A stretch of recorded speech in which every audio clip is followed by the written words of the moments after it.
SME IPO की record बारिश 2025 में 207 आईपीओ और 9,129 करोड़ फंडिंग। कहां लगाए पैसा? 2025 में भारत में छोटी कंपनियों यानी एसएमई की आईपीओ में जबरदस्त तेजी आई है। अभी तक 215 एसएमई आईपीओ आ चुके हैं, जिनसे कुल 9,872 करोड़ रुपए जुटाए गए हैं। एसएमई का मतलब क्या है?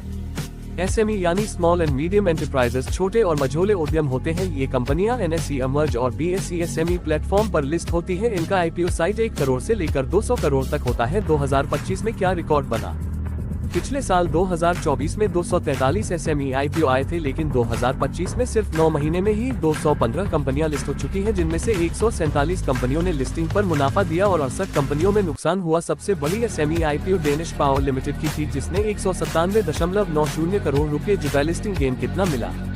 कुछ एसएमई आईपीओ में लिस्टिंग के दिन 99% तक रिटर्न मिला। ऑस्केर सिस्टम्स का आईपीओ 1077 गुना ओवर सब्सक्राइब हुआ था और लिस्टिंग पर 44% का फायदा हुआ। सचकर्ता शॉपिंग का 952 गुना सब्सक्रिप्शन मिला और 99% लिस्टिंग गेन दिया। एसएमई आईपीओ में फायदा क्यों है? छोटी कंपनियां हैं तो ग्रोथ की संभावना ज्यादा होती है, कम पैसे से भी अप्लाई कर सकते हैं। मेन बोर्ड आईपीओ के मुकाबले कम कंपटीशन होती है, लेकिन रिस्क भी बहुत है। छोटी कंपनियों का ट्रैक रिकॉर्ड कम होता है, लिक्विडिटी बहुत कम है, यानी शेयर खरीदने बेचने में प्रॉब्लम आती है। कुछ कंपनियां सिर्फ लिस्टिंग गेन के लिए आती हैं, उनका लॉन्ग टर्म में बिजनेस मॉडल वीक होता है। सेबी की निगरानी भी मेन बोर्ड से कम होती है। कहां लगाए पैसा?